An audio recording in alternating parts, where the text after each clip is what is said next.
la figure. Et Nico dans le porte. Les trucs vachement bizarres. Elle marque.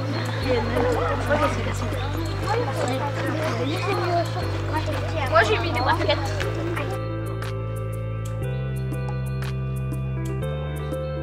Ok. Alors, qu'est-ce qu'on peut regarder, qu'est-ce qu'on peut observer ici dans... Tout le monde est déjà venu à Wigimont, je suppose. Oui. Sachez que sans les abeilles, qu'on appelle aussi des insectes comment? Pollinisateurs. Il y en a d'autres, hein, bien sûr, il y a d'autres insectes pollinisateurs, mais l'abeille est la principale. Et sans les abeilles, eh bien, on n'aurait pas de fruits, on n'aurait pas de légumes.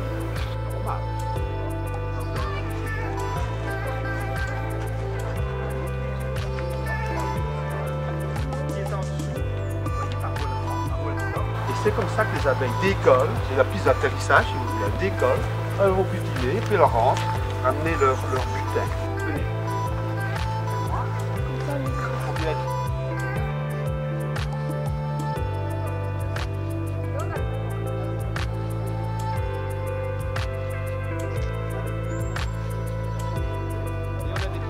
Alors qu'est-ce que ça veut dire butiner? Il faut dire que dans les fleurs, il y a, j'avais dit tout à l'heure, un organe femelle qui s'appelle le pistil, et des organes mâles qui sont les étamines. Voilà, donc la fleur, on a une coupe de la fleur, au milieu c'est l'organe femelle, le pistil, et les étamines ce sont les petits. Tout le monde voit? Oui. Orange que vous voyez sur le côté. Donc, voilà, donc l'ovule, l'organe femelle, et dans le fond, elle devrait être fécondée par les petits graines de pollen. La semence mâle va descendre de la semence sur l'ovule, la semence femelle, et ça va devenir un fruit, bien sûr.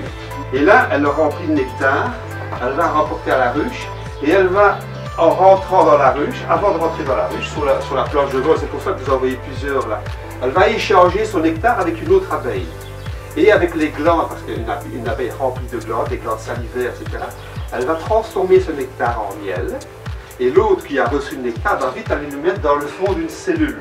Donc elles vont aller mettre du pollen dans le fond, du nectar au-dessus, et elles font ce qu'on appelle des pains de miel, pour nourrir les larves qui sont là, pour se nourrir elles-mêmes. Vous voyez, voilà la reine. Elle est plus longue. Elle est plus longue que les abeilles, elle a des ailes plus courtes forcément. Et regardez, elle a une couleur un peu différente. Alors, elle a une tête plus grosse avec des plus grands yeux. Et on met ça dans les ruches, elles sont vides. Les abeilles viennent et elles étirent la cire. Et voilà ce que ça donne. Peut-être passer, on verra. Donc voilà un quart de cire gonflée qui n'a pas encore été touché par les abeilles. Et si vite qu'on va les mettre dessus, voilà ce qu'elles vont en faire.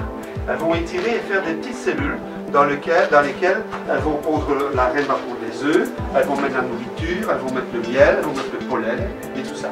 Alors, on va parler aussi maintenant des différents stades de l'abeille, quand l'abeille naît jusqu'à sa mort. Une abeille d'été, donc je dis bien l'abeille ouvrière, vit entre 6 et 8 semaines en été. Et une abeille d'hiver vit entre 6 et 8 mois. Oh, c'est bien. Pourquoi? Ben parce que l'abeille d'hiver, en hiver, elle reste à l'intérieur, elle travaille presque pas. C'est quoi ça? Oui, l'ouvrière, en hiver. En hiver, elle vit plus longtemps parce qu'elle reste dans la ruche, il fait froid dehors, elle ne sort pas, et elle s'occupe juste de faire le chauffage à l'intérieur de la ruche. Donc, elles se mettent en grappe, et elles se groupent pour avoir chaud. Les larves, les petits points blancs que vous voyez, ce sont les larves. Donc l'œuf qui s'est développé, c'est devenu une larve. Après 4 jours, on lui dit, ben, tu vas faire la nourrice. C'est ça, voilà, la nourrice. Donc elle va s'occuper de nourrir les bébés, les larves. Après ça, après 10 jours, du 10e au 20e jour, elles deviennent des cirières, des bâtisseuses. Je vous disais qu'elles avaient des glandes qui fabriquent de la cire. Voilà, ventileuse. Donc, elles maintiennent 35 degrés dans une colonie. Il y a plus ou moins 35 degrés. Ce stade-là, c'est gardienne. Elle est gardienne, comme on appelle ça. Elle défend la ruche. Elle se met à l'entrée, il y en a une autre en rentrant, et elle vient échanger. Elle passe, par la langue, par la bouche. Et l'autre stocke dans son jabot et avec les glandes, les différentes glandes qu'elles ont, elles transforment ce nectar en miel. Elles vont le stocker. Hein? Alors, qu'est-ce qu'il veut essayer? Un grand, parce que oui, c'est un peu grand pour toi, mais c'est pas grave. Attends, je vais t'aider. On tire. Hein? Et puis on met le chapeau. Hein? Et voilà comment on se protège. Voilà, c'est la tenue de l'apiculteur. Est-ce qu'il n'est pas beau? Non, pas du tout. Voilà la criarelle, vous voyez? Donc ça permet le passage des ouvrières, mais pas de la reine. Voilà les bourdons, vous voyez les bourdons, ils sont beaucoup plus gros.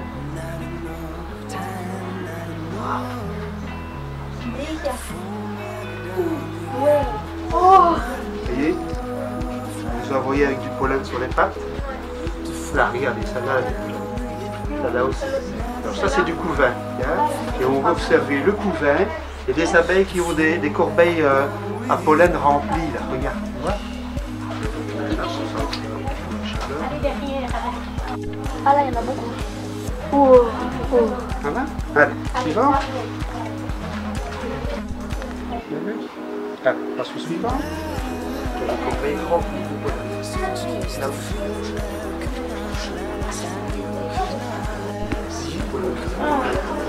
On regarde, on observe le cadre avec le couvain.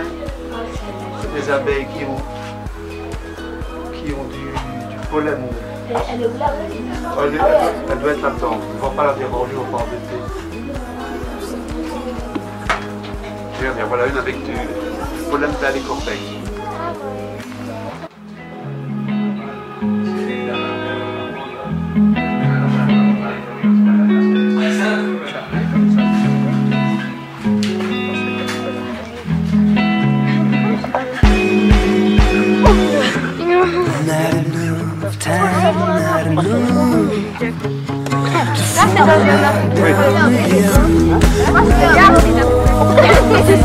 En rentrant, vous cherchez à faire un apiculteur au petit. Chez moi, ils étaient à voir pour les chevaux et il y avait des apiculteurs. Qui avait des apiculteurs où? Oui, il y en a partout.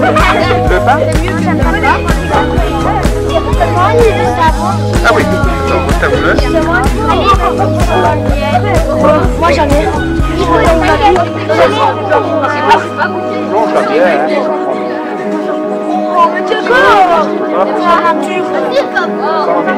Il y a comme ça. On sera quand on est pas là. Moi j'ai ça avec moi je regarde le miel. Voilà, très bien.